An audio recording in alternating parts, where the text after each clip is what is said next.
I want to start by saying how thrilled I am to be a part of this conference. It's always a pleasure to come to UCLA, and it's especially fortifying to be participating in Thinking Gender. I think right now when, Gaza is so much on my mind and Palestine, it's good to have opportunities like this to hear, this sort of hopeful, thoughtful work that's being done around issues that are also meaningful. So I'm really happy to be in conversation with Nina after this, and she's a scholar whose work I have long admired.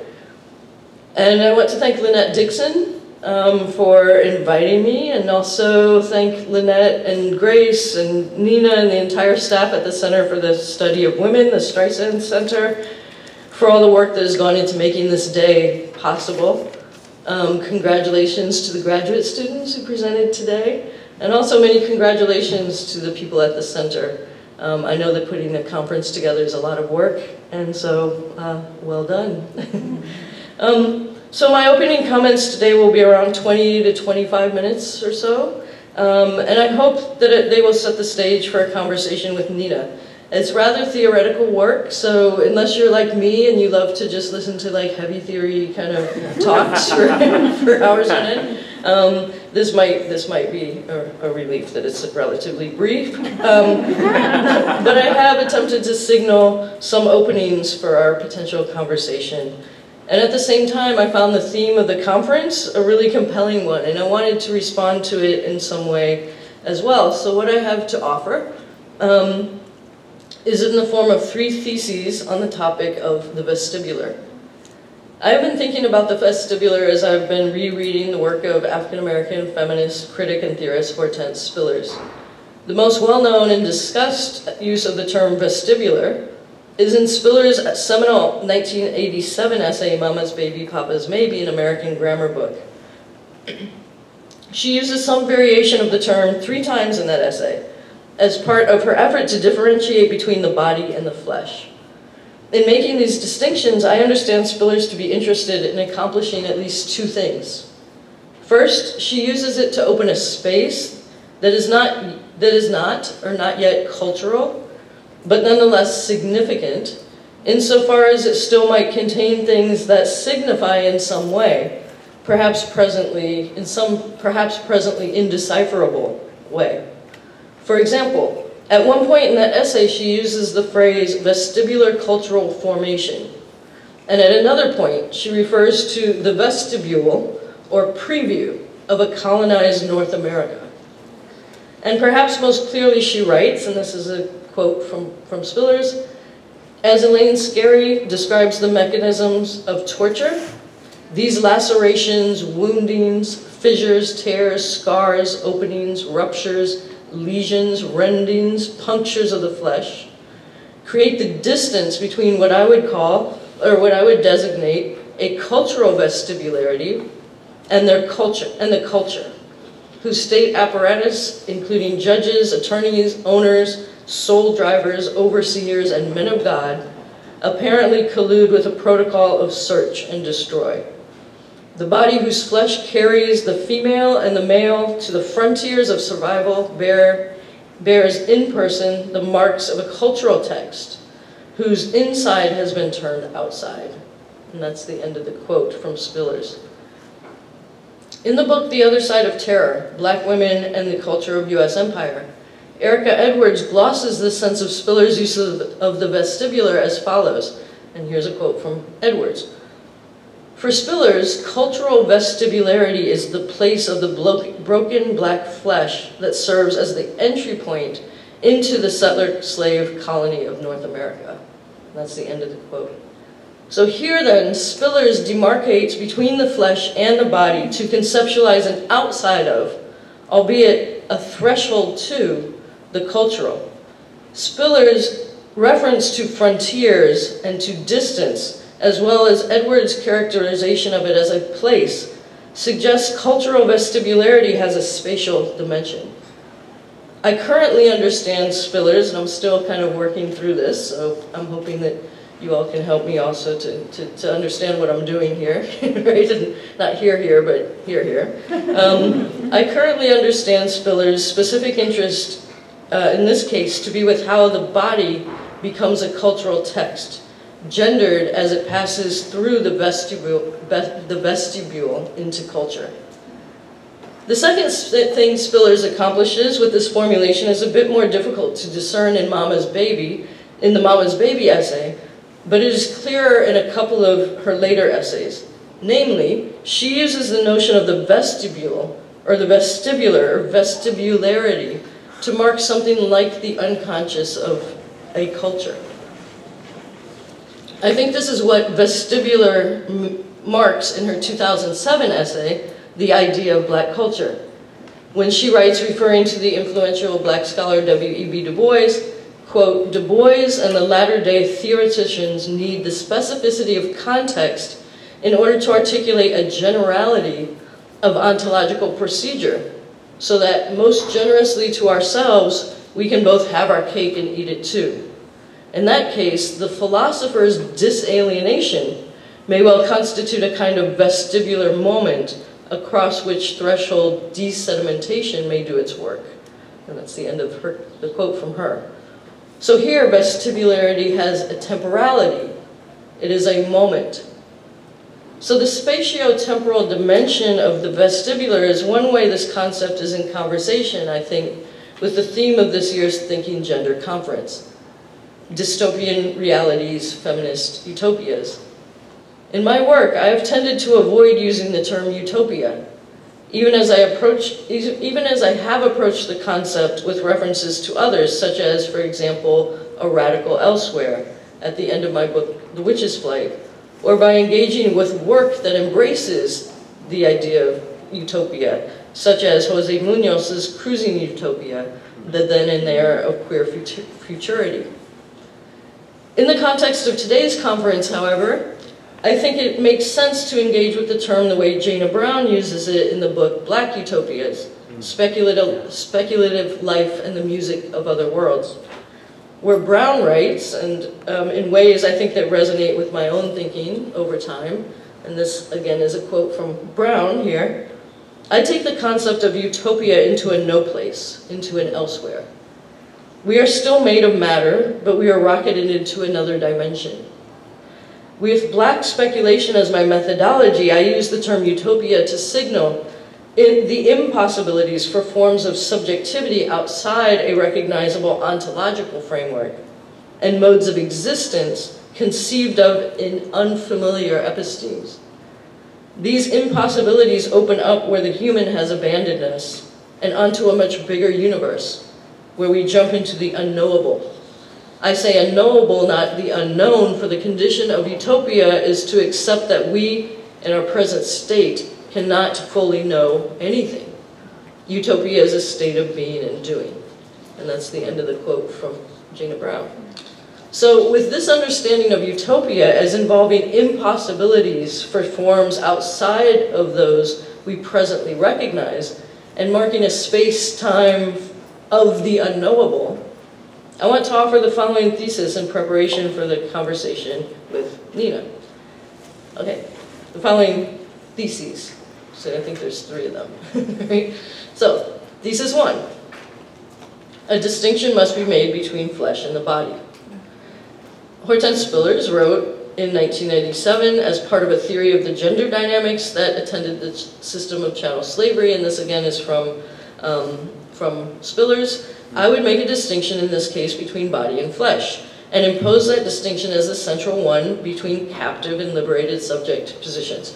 If you know this essay, this probably just, you could recite this by memory, right?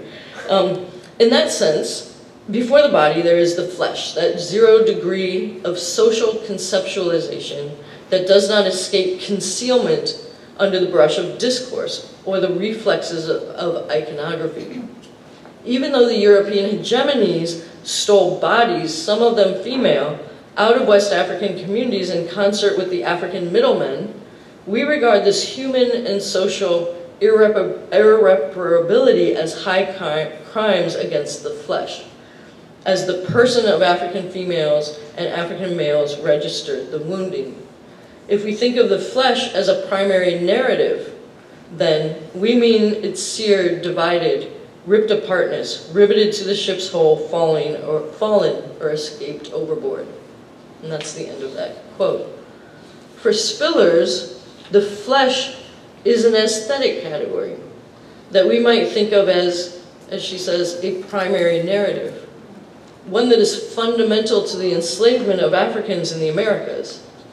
If this is true, what kind of narrative is the flesh? What stories is flesh capable of telling? How might we describe its aesthetic forms?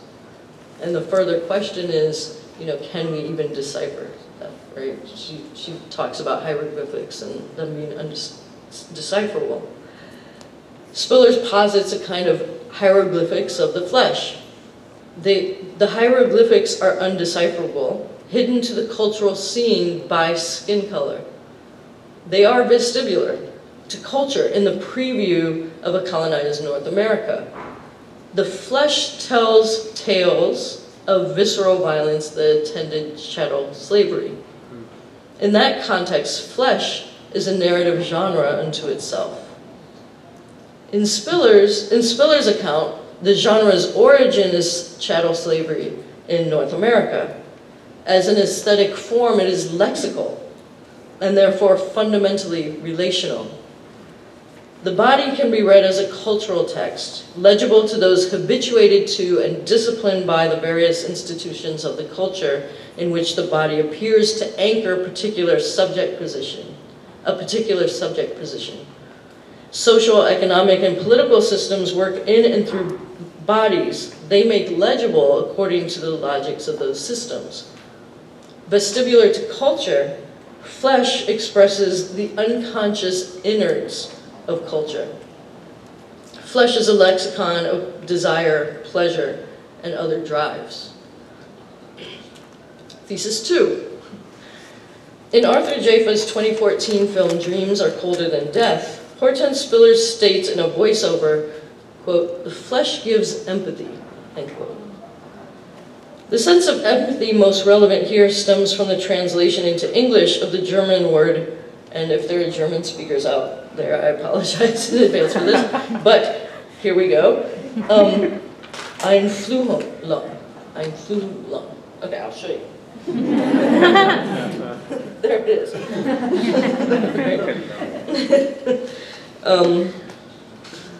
So in the introduction to the book Empathy, A History, Susan Marie Lanzoni explains the word empathy first appeared in English in 1908 as a translation of the German art historical term, which you see up there, Einfühlung, or literally, in feeling.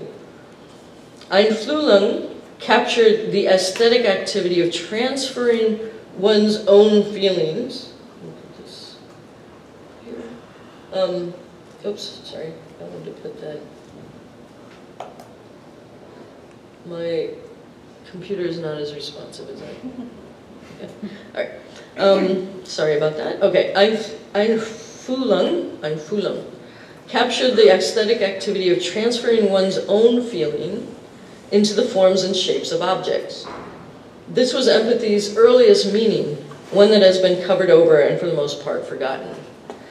As you can see from this slide, this early art historical sense of the term refers to a sensory motor extension from an imaginary bodily perspective into the sensory and motor properties of an object.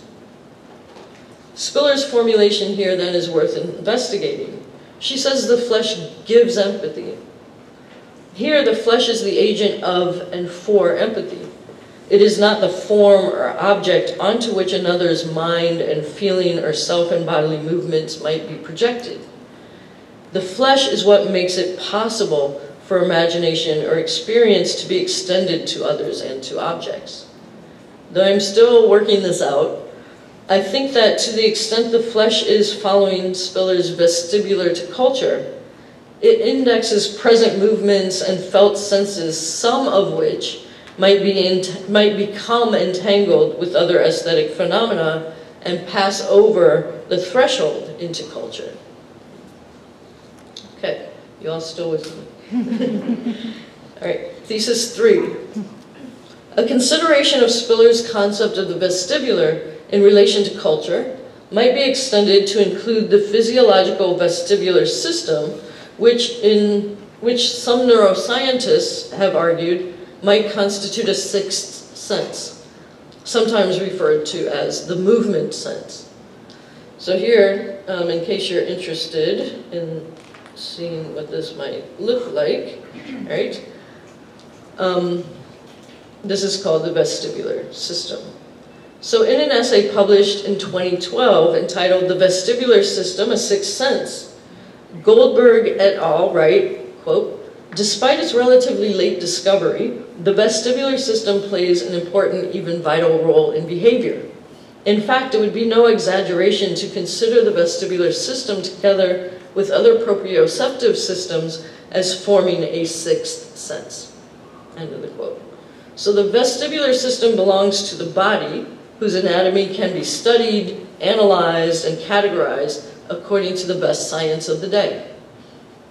Even though the peripheral receptors of the vestibular system are part of the inner ear, the system does not relate solely to sound and hearing.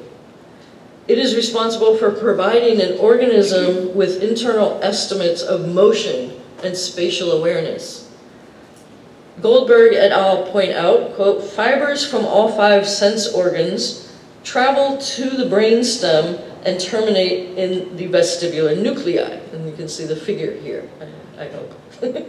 Other inputs to the nuclei come from the visual and somatosensory systems.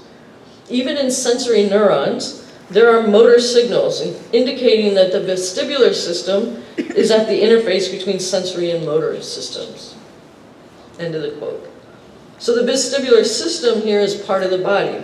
It facilitates communication between sensory input and motor functions. It governs the body's capacity for movement. So I think much more could be said here about what becomes available to thought and analysis when the body's vestibular system is considered alongside a reading of Hortense Spillers' use of the concept of the vestibular. Spillers uses the concept of the vestibular to locate the distinction between flesh and the body in a space and time on the threshold of culture. The vestibular system, on the other hand, turns our attention to the capacity of sentient beings to remain physically anchored in a here and now. So in the interest of time, and really because I'm still working this out, but also, you know, in the interest of time,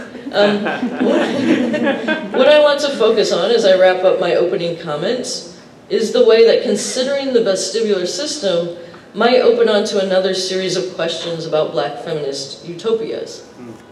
I pose these questions to set the stage for a potential conversation about the temporality of the flesh as different from that which inheres in what has entered culture, the role sensations play in the antechamber or the vestibule of culture, and the way sound and music participate in this process along the lines that Nina has pointed out in her book, Sensing Sound, Singing and Listening as Vibrational Practice. And this is a quote then from you, Nina. Quote, music as vibration is something that crosses, is affected by, and takes its character from any materiality. And because it shows us interconnectedness in material terms, it also shows us that we cannot exist merely as singular individuals. In this sense, music as vibration is analogous to social relations in a Marxist sense. That's the end of the quote.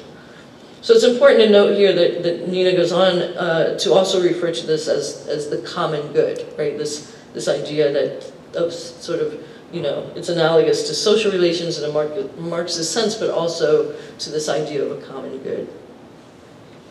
So the vestibule in the ear, right, is, according to the Oxford English Dictionary, the osseous cavity which forms the central portion of the labyrinth of the ear and is situated between the tympanum and the internal auditory canal, immediately behind the cochlea.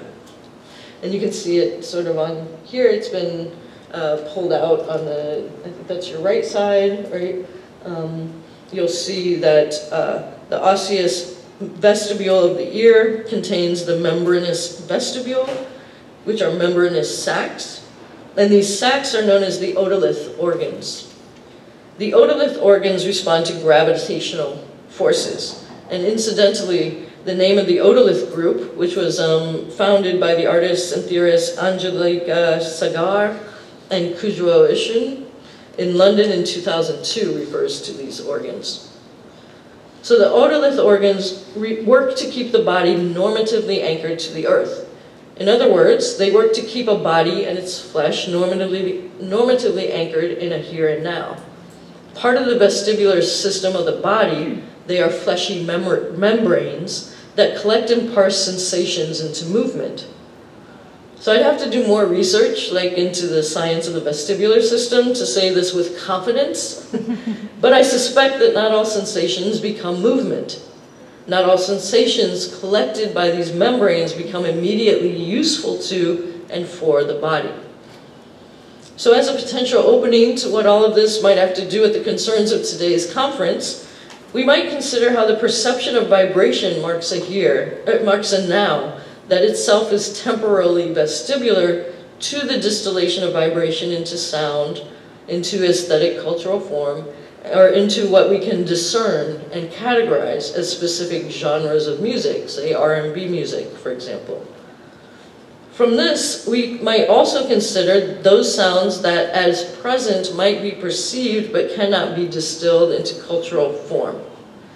In sound studies, these have been theorized most regularly as noise.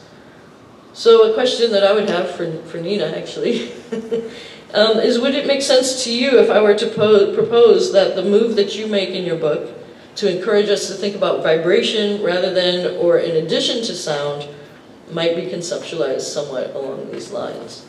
And I'll tell it to you again if necessary, if you're interested, right? But you do write, for example, in contrast to the figure of sound, the figure of vibration understands music as always coming into being. It renders music as an event, it renders music an event of the common good.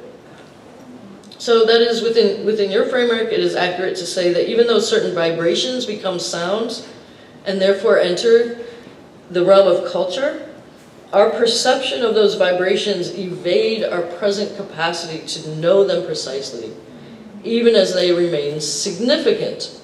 And here I'm also thinking about my characterization of Spillers' use of the vestibular earlier in my talk, where I said she uses it to open a space that is not, or not yet cultural, but nonetheless significant. And insofar as it might still contain things that signify in some way, perhaps presently indecipherable way.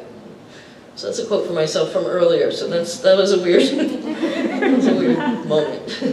Right.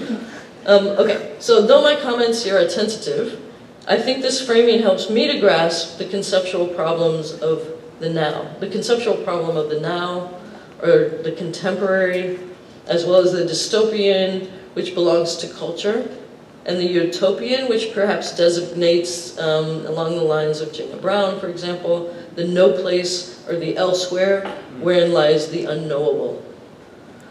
Particularly in relation to issues of race and gender, as precisely a question of the fleshy membrane and its place in the vestibular system. In the preface to my 2019 book, Queer Times, Black Futures, I put it this way: every now harbors chaos, and therefore a capacity for change. In the various senses of it I have discussed today, the vestibular is the spatio-temporal site in which attempts are made, moment by moment, unceasingly to govern chaos. And if we are thinking gender, we are participating in a process of making the unknowable sensible. And so methodological, epistemological, ontological, and ethical questions always arise when thinking gender, because doing so marks a space-time of what we call genders, entry into cultural politics and all the affordances and violence therein. We cannot presume to know in advance where our efforts to think gender will lead us, or that we will know gender when we see it. So I'll leave it there for now and invite conversation, critiques, comments, and discussion. Thank you.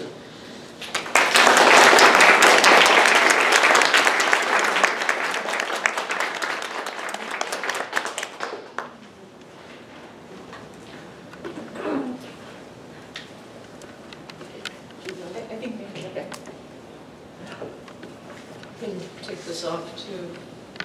I don't want to. There.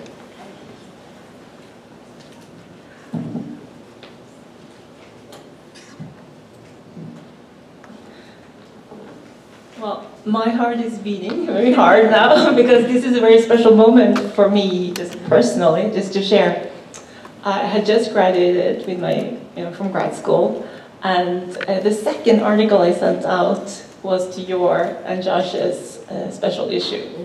So I sent it very nervously, and I got just the best, very frank, I think, but the best read. Like how it's just amazing to get actual feedback and and conversation with somebody on paper.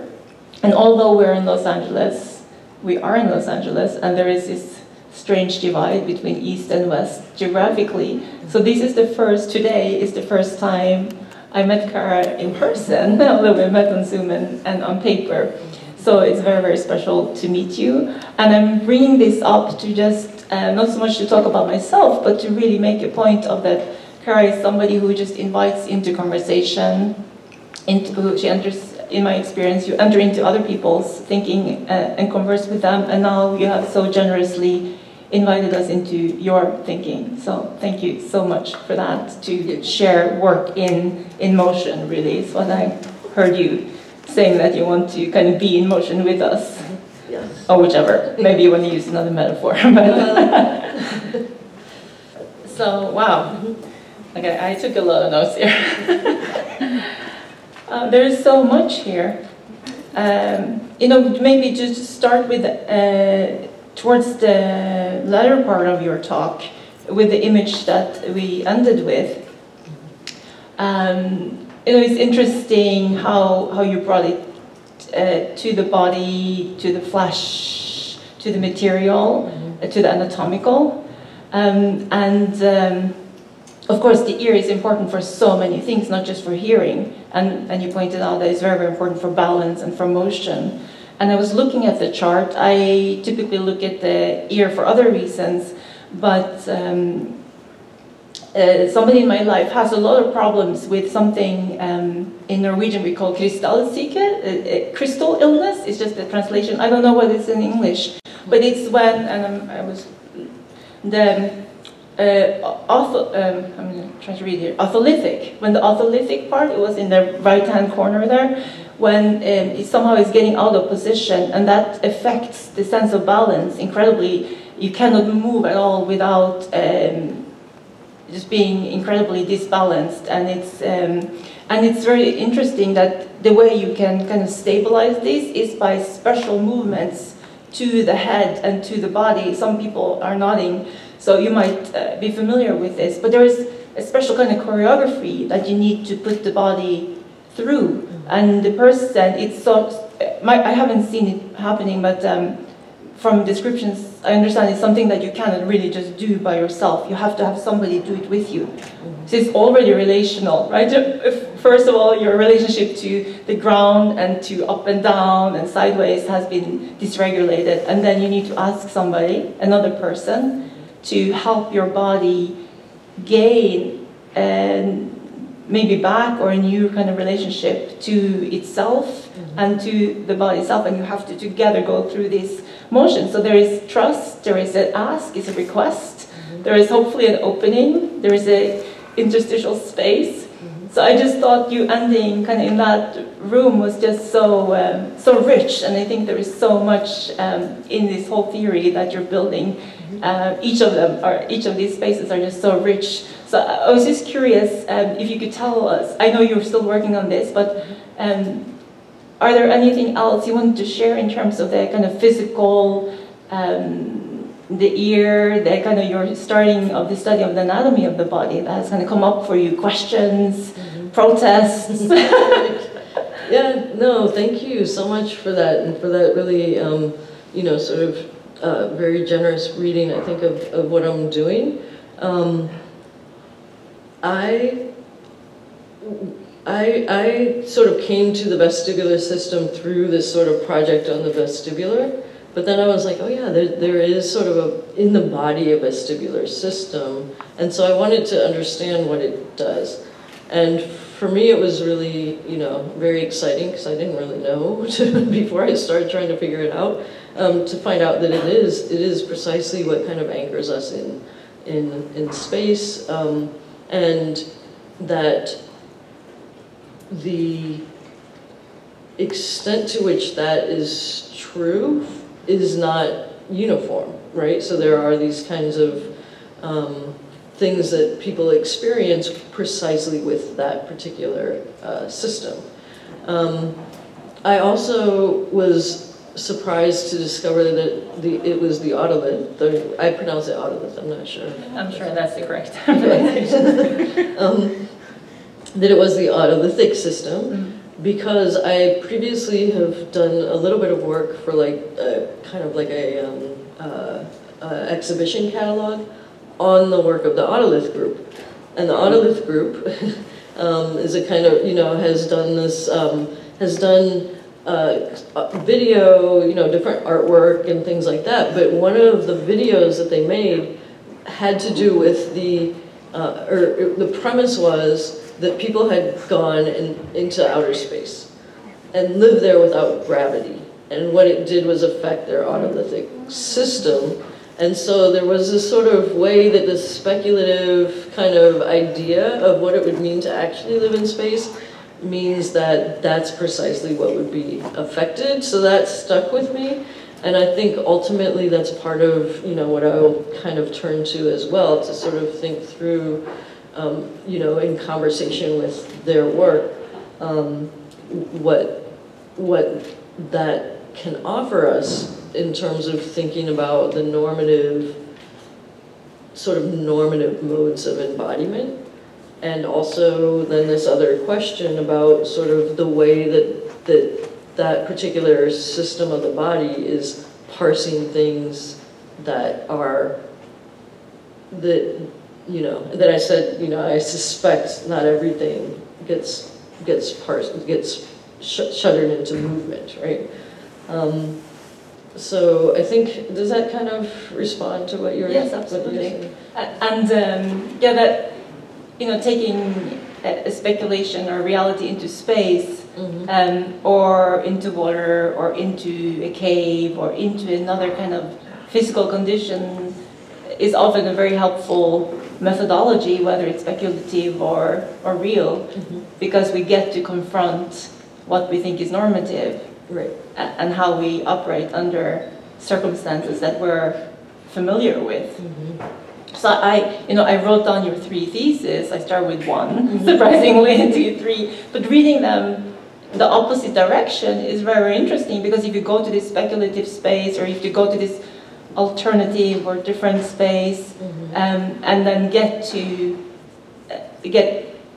are faced with the normative, then we maybe go to number 2, going up. Like flesh gives empathy, Einfühlung, I think. So it's really with feeling, where I, like together feeling.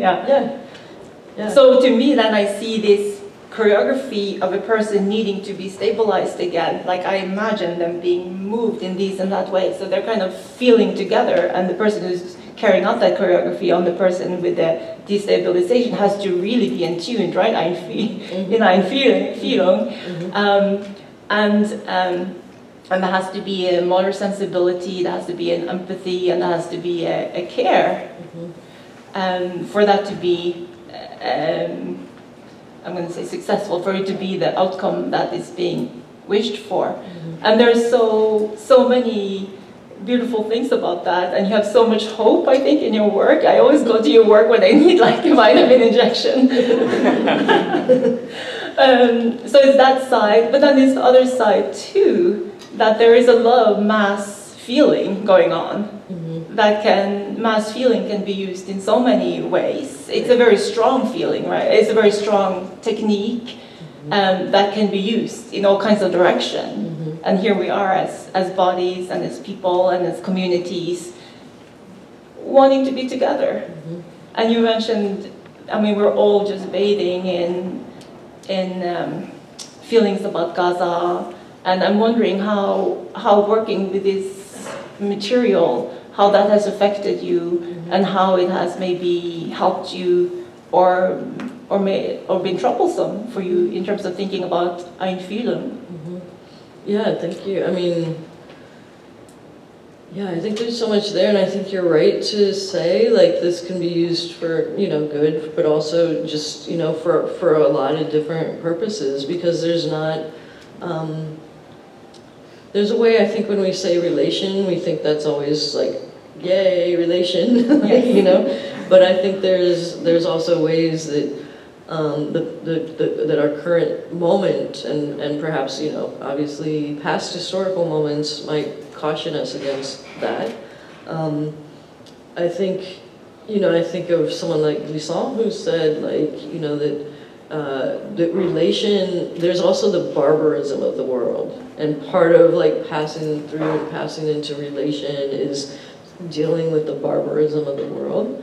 And so I do think, you know, and thank you for helping me to think through this, because I think as you're going sort of backwards, I'm hearing you reflect it back to me, it's really helpful.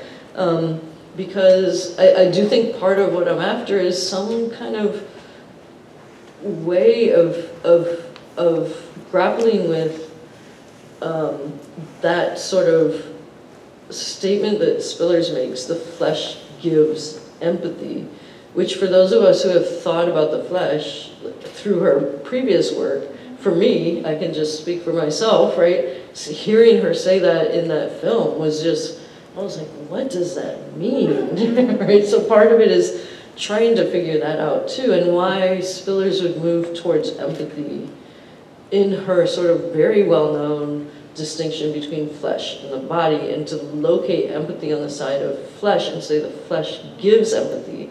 So I think we have this critique of empathy, and I don't know that this is, I don't know that this means that I wouldn't give up that category or hold to the critique. You know, I just actually, to be honest, don't yet know. And I'd, you know, be curious to know if you have thoughts, but I do think what you're saying is really, really helpful, because it helps me to see, like, you go from the body to the flesh and through the sort of idea around the sort of vestibular system of the body back to the flesh, right? Whereas, like, for Spillers, the flesh is vestibular to culture, so it kind of, people have tried to think through, does that mean it's temporarily before culture? And I think generally speaking, the consensus, as I understand it, is like, no, it's not like a temporally before culture thing. We're not talking about a chronology, you know. But at the same time, there is some sort of temporal relation that's there in the work. So I'm not sure if I'm just rambling here, but I think I'm just sort of, you know, thinking with you back along the lines that you trace through my own work. Well, this is why we're here to talk, and I'm so grateful for that. I mean, one of the things, and you were so kind to mention the effect of some of my writing on your thinking here, and one of the reasons it was very important for me to bring out the vibration and the material aspect of sound is that those aspects have been written about before, but they have seemed like exception cases, like heavy bass, then you feel the body, or, you know, but it's always, the reason we're hearing something is because those vibrations are, that energy is moving through air, for example, and then ultimately into our eardrums, if we hear in that way, and then to our inner ear, etc. So we are vibrating. The reason you hear my voice now is because my voice is vibrating in you. And that, of course, that's beautiful, and we have all these beautiful descriptions of mothers and daughters, and, you know, the whole thing. But then, of course, you have the other thing, too, that I have an ethical responsibility. If I think about that, I'm going to physically impact you, Lynette. Mm-hmm. It's not just some words that you can transcribe. It's actually my physical being impacting on you. And I can go closer, I can go louder, I can also withdraw myself from you. And all these possibilities have ethical implications. And then we can do this together, and it's, you know, can feel like the voices together or being together. All of these have different feelings, and we become somebody different when we're sitting next to each other, or, you know, across from each other, and when we're many, etc., etc. Mm-hmm. So I think the ethical implications of the vestibular is, you know, enormous, as is why this is such rich material, and that's why it's so exciting that that is in your hands and in your mind and heart now. I know you will take very good care of it, and this is why maybe it could become I mean, I would like to think of it as a common goods, right? Like we have to tend to it as we imagine it belongs to everybody, not just to us. It's not my voice. Right. It's when my voice goes into the world, it's actually also impacting you and you and you. Yeah. Yeah, and I love when you say, too, like that that it means we are not singular beings, right? Never. Yeah, and I really, you know, I mean, this is something I think, like, you know, it reminds me of Fred Moten's book that came out after your work, but the consent not to be a singular being, right? Like, that I think that there's something that people are thinking about and through that has to do with a range of things. So we also, you know, it's ethical, but it also opens on to sort of like issues around property relations, issues around how we think about, you know, this idea of the common good, but also sort of how we think about our own bodies as our own bodies. Yes. So I think it challenges us to think differently about bodies as property, and to perhaps find a way to kind of relinquish those very sort of carefully crafted and carefully held arguments around our own bodies. Because if we take seriously, you know, these ideas I think are being created and coming, that are being, a lot of the ideas that are coming through Black studies, the things that you're saying around vibration, and we really start to think about what the implications of this kind of work is, we're in a position to also need to complicate, right, and relinquish, perhaps, the way that we invest in a kind of notion of bodies as something someone can own, even something that we could own our own body. Yeah. And that I think is a hard argument to make right now, particularly given some of the things that are politically salient around reproductive rights, around what it means to sort of have some sense of bodily autonomy, etc. But I think that for me, like that's also a kind of path that this leads through. Yes, and I'm during your talk I was thinking about the question of the now. You had a really poignant sentence, and I did write it down somewhere here in one of my 3 sheets of the now, and you put out this space and temporality, right, as 2 other big keywords, and of course the vestibular.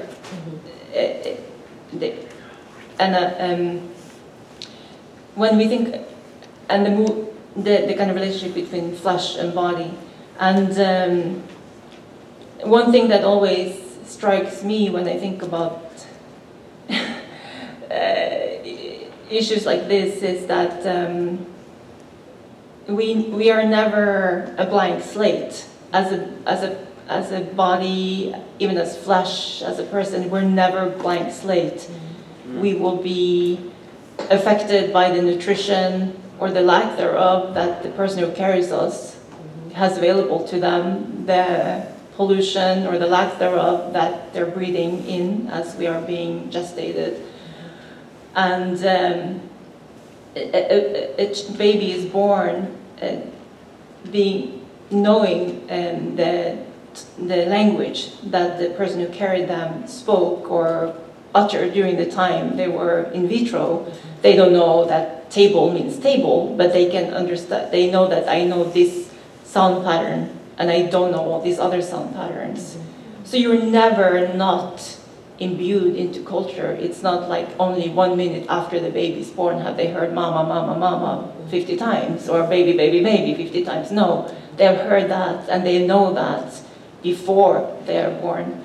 So I'm wondering then this, and I really, it's not the leading question. I have a big question I ask because it's a big question I have. Is there a now? Can there ever be a now that is distinguished? Can there ever be a now? That's a question I've had for a very long time. It seems to me that there may be only, it's like the past and the future, but I also have big questions around linear time. So that's like a whole other thing, right? So if we don't have linear time, then can we have a now? And then how does the vestibular work then if it's a kind of temporal, if it's a spatial notion that is moved or mapped onto a temporal notion? So this is a true question that I'm trying to, I haven't used exactly these words, I haven't used the vestibular in my thinking, but these are ideas that I truly am trying to, that I return to all the time, and I would love your help. Well, those are big, big questions. I have similar, I think in my book, Queer Times, Black Futures, I was really also grappling with the now as a kind of, as the you know, I mean, it's very hard to talk about, right? Because as you said, like the minute we speak, we're already invoking a whole past and a whole history. You know, the thing around movement is also a past and a history, and we can habituate ourselves to different things. I guess, though, that for me, the question of the now is also a question of the possibility that things, a possibility, you know, people are talking more recently around, like, you know, sort of like unworlding rather than worlding, like the possibility that things could be, could become something else, right? Or could be organized differently, I guess, is how I might say it. So I think that I would, you know, and there's different places one could go. One could think about Benjamin's kind of like, you know, so it is still the past, sort of, for Benjamin, kind of flashing up in a moment of danger. But it's a past that hasn't become an active part of the culture. It's a past that has been left as a kind of deposit that still remains. So thinking temporally that way as a kind of, you know, I think in the first book I tried to think about it as sedimentation. In Queer Times, Black Futures, I kind of did it a little differently. Maybe I can't remember how, to be honest, in that moment, but like, but I do think that for me is really important, because then the now actually does become the kind of really crucial anchor for any possible different thing to emerge, or anything quote-unquote new, right? Even though the new is maybe always shuttling itself from what has already been, right? Or what has already been tried. So I don't know, I think that, you know, I don't know how to put it. I guess I would say, you know, and this is going to sound very, I don't know, new agey, if that's still a thing, but like, you know, like that in some ways, like to claim that we're like normatively anchored in a here and now is also to claim that this is the only thing that is, like there's just nows, right? Right? And yeah, you can go and flipping it. You know, so I mean, I think that I kind of as I was working on Queer Times, Black Futures, I had been thinking about futurity and speculation and all these things, and then, you know, I was thinking, actually, like, you know, this is what we have. and a lot of people have done a lot of things in the past that left things, you know, that left charges, you know, maybe, you know, things that have a charge that haven't quite made it into how we sort of perceive the world, you know? That is so beautiful, and I think you kind of gave me the key to understand part of why your work is so hopeful and so energetic, because it seems like maybe it's even like an activist stance. I insist on the now. It's like a choice. It seems like in the way you're talking. Yeah. Yeah, and you can look like, you know, like Martin Luther King's like, why we can't wait. Like yes. There is a kind of sense, I think you're right, that it is a kind of way that, you know, there isn't, that I think we do not we, like I can speak for everyone, but I do think there's a way to insist on the importance of the now, you know, as the locus of action. And you convinced me. 20 years of thinking, you convinced me. I'm going to ask Kara a last question, but before I do that, I just wanted to say that after that, we'll open up the floor for questions. And we'll have so you just prepare yourself, raise your hand, and we'll have a microphone. So the last question, before there were other questions, I wanted to ask you is a more kind of practical, writerly type question, because you know, we read all the great thinkers and writers, and we pick up your books, and we say, how did this happen? It's so dense and beautiful and brilliant, and I think I can never do something like this, and of course I will never do something like this, but I want to be closer to you in some way, to know something about how you work. Is there anything you could share with us about what your kind of writing, thinking practices are, how you move from ideas to something on paper, or any, I'm not talking about like routines, but just, can you tell us something about your practice as a writer and thinker? Wow. Well, mostly I just ask Grace Hong to read my work. Which is important, I think. But I appreciate that, and I appreciate that you or anyone else would want to know that. I mean, that means, you know, that touches me. I think it's a hard question to answer. I mean, I early on, I think, you know, realized that part of the work is actually to, I don't know that I would say wrestle with, but play with, maybe, language. Because it's in and through language that we come to know things. And working in cinema and media studies makes me very attentive to questions around form and aesthetics, and relationship between form and content. And so I think that I've tried to follow others, you know, but also find my own way of doing scholarly work that also is a real engagement with the kinds of forms that we have inherited, in which we're asked to do that work, because I think that's part of the enterprise. So I don't know. I mean, in terms of my practice, I think it is just like trying. I mean, I parse. There's funny because I was trying to write something with some other people, with some friends. I won't say who they were because I don't know how this is going to sound when I say it.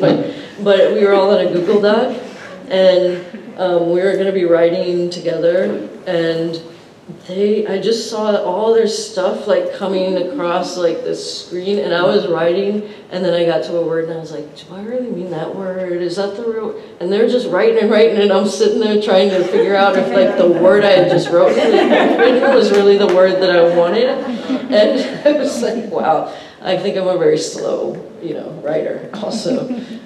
I don't know if that answers your question, but well, there's some reflections answer, anyway. Really. It's just so nice to get a little glimpse into how you work, because it's always so mysterious to me how something that is published, how it came to be. Right. Even if I know the person, it's just a kind of miracle to me that something ends up being in that format, and it's always interesting to know a little bit about what happens. Yeah. I mean, I love writing, and I also really find it torturous on some level too. But then I love it, and then I find it so. Yeah, I agree with you. Thank you so much.